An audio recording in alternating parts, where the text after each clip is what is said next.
और एक बड़ी खबर आपको बता दें, वेस्ट बैंक के नेबलस में भीषण जंग चल रही है। इजरायली फोर्स और लड़ाकों में लड़ाई चल रही है।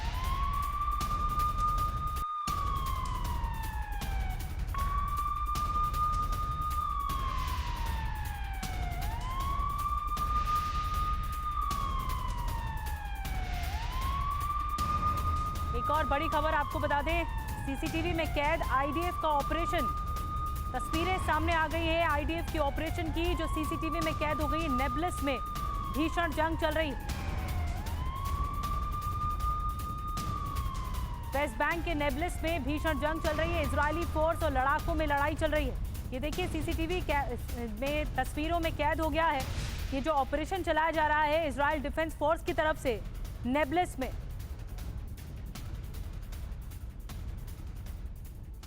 और आइए अब आपको बताते हैं कैसे इजराइल का एरो डिफेंस सिस्टम दुश्मन के लिए साक्षात। Car garage network great, claim cover great, price wait वाह, प्राइस भी great. Tata AIG car insurance, trusted नाम, फैंटास्टिक नाम। विनाश है। आयरन डोम आयरन बीम से ज्यादा खतरनाक है। हवा में मिसाइलों को नष्ट करने में ये सक्षम है। डिफेंस सिस्टम में एरो 3 मिसाइल शामिल है। इजराइल को हवाई हमले से बचाने का हथियार भी है। आसमान में किसी भी सैटेलाइट को तबाह किया जा सकता है। साल 2017 में इजरायली सेना में इसे शामिल किया गया था। तो ये सिस्टम के बारे में आपको बता रहे हैं एरो डिफेंस सिस्टम। एक और बड़ी खबर, गाजा में मगाजी शरणार्थी शिविर पर बमबारी की गई है। शिविर हमले में 30 से ज्यादा लोगों की मौत हो गई। शरणार्थी शिविर पर हमला नरसंहार है। गाजा प्रशासन का कहना है आम लोगों को निशाना बना रही है आईडीएफ।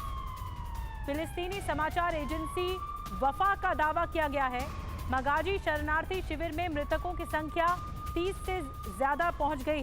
मगाजी शरणार्थी शिविर पर हमले की नई तस्वीर आ गई।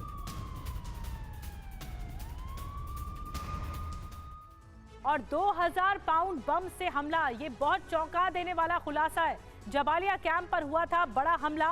कैंप पर 2000 पाउंड बम का इस्तेमाल किया गया। सैटेलाइट इमेज के जरिए दरअसल ये खुलासा हुआ। हमास का अंडरग्राउंड ठिकाना था निशाना। कुल मिलाकर 2000 पाउंड बम गिराया गया था। अटैक होने से 40 फीट चौड़ा गड्ढा भी बन गया था। आईडीएफ ने ताबड़तोड़ हमले यहां पर किए थे। 50 से ज्यादा लोगों की मौत हुई थी और न्यूयॉर्क टाइम्स की रिपोर्ट के आधार पर ये आंकड़े सामने आए हैं। एक और बड़ी खबर, बंधकों पर दुनिया को परेशान कर देने वाली खबर है।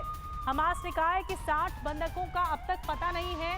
हमलों की वजह से बंधक लापता हुए हैं। तो जो हमले हो रहे हैं, लगातार सुरंगों पर हमले किए जा रहे हैं आईडीएफ की तरफ से। अब ये कहा जा रहा है कि हमलों की वजह से बंधक लापता हो गए हैं। अब तक 60 बंधकों का कोई पता नहीं है, कुछ नहीं पता लग पाया है कि कहां पर है सारे होस्टेज। तो बंधकों को छुड़ाना एक बहुत बड़ी चुनौती बन गया है इजराइल के लिए। और कहा यह जा रहा है कि जहां हमले हुए थे वहीं बंधक थे, इसीलिए उनका क्या होगा अब तक कुछ नहीं पता लग पाया है। आइए बिग वॉल के जरिए आपको बताते हैं कि अब तक कुल कितने बंधक हैं। तो कुल बंधक हैं 242। ये आंकड़ा जो है वो 242 है और 60 लापता हुए हैं। जो हमास का दावा है वो क्या है हम आपको बता रहे हैं। 60 लापता हुए हैं और 23 मलबे में शव मिले हैं, ये हमास का दावा है। अब 5 रिहा किए गए हैं, 1 रेस्क्यू किया गया है। ये भी कहा गया 242 बंधकों का आंकड़ा बता रहे हैं। 50% से ऊपर विदेशी हैं, तो 40 देशों के नागरिक फंसे हुए हैं, अब तक उनका पता नहीं लग पाया है।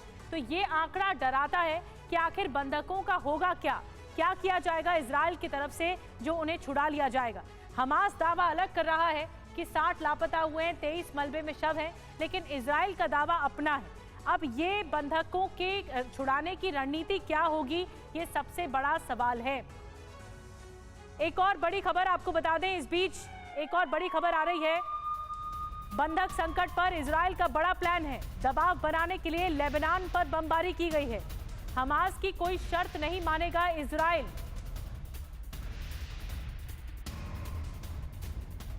तो दबाव बनाने के लिए लेबनान पर बमबारी की गई है, दबाव बनाया गया है। हमास की कोई शर्त नहीं मानेगा इजराइल, ये साफ कर दिया गया है।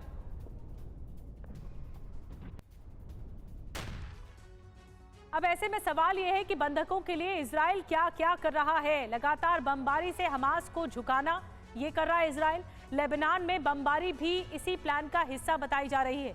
हमास लड़ाकों को पकड़कर दबाव बनाना ये कर रहा है इजराइल। पकड़े गए हमास लड़ाकों से पता लगाना कि कहां हो सकते हैं शरणार्थी शिविरों में जाकर छापेमारी करना, इस अभियान को आगे बढ़ाना, अमेरिकी ड्रोन से 24 घंटे निगरानी करना, अंडरग्राउंड अड्डों तक पहुंचने की कोशिश करना, बमबारी के साथ बातचीत की भी कोशिश करना। तो क्या कुछ किया जा रहा है इजराइल की तरफ से, ये हम आपको दिखा रहे हैं कि बंधक संकट कैसे दूर होगा, कैसे निपटेगा इजराइल। अब सबकी निगाहें इस पर हैं। एक और बड़ी खबर आपको बता दें, वेस्ट बैंक में जबरदस्त धमाका हुआ है। जेनिन से आया धमाके का वीडियो। आईडीएफ के ऑपरेशन के दौरान ये धमाका हुआ। इजरायली बुलडोजर टीम पर हमला किया गया।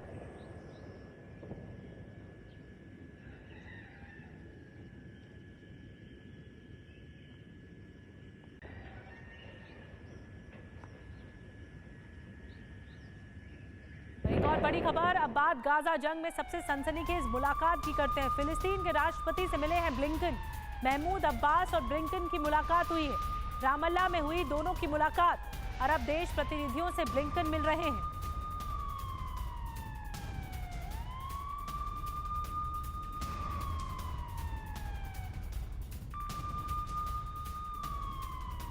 और एक और बड़ी खबर, इराकी हिजबुल्लाह की बड़ी चेतावनी। ब्लिंकन के दौरे को लेकर वार्निंग दी गई है। ब्लिंकन के दौरे का विरोध करेंगे, हिजबुल्लाह का कहना है। इराक में मौजूद दूतावास बंद कराएंगे, किसी अमेरिकी को नहीं आने देंगे। तो खुलेआम हिजबुल्लाह विरोध कर रहा है ब्लिंकन के दौरे का।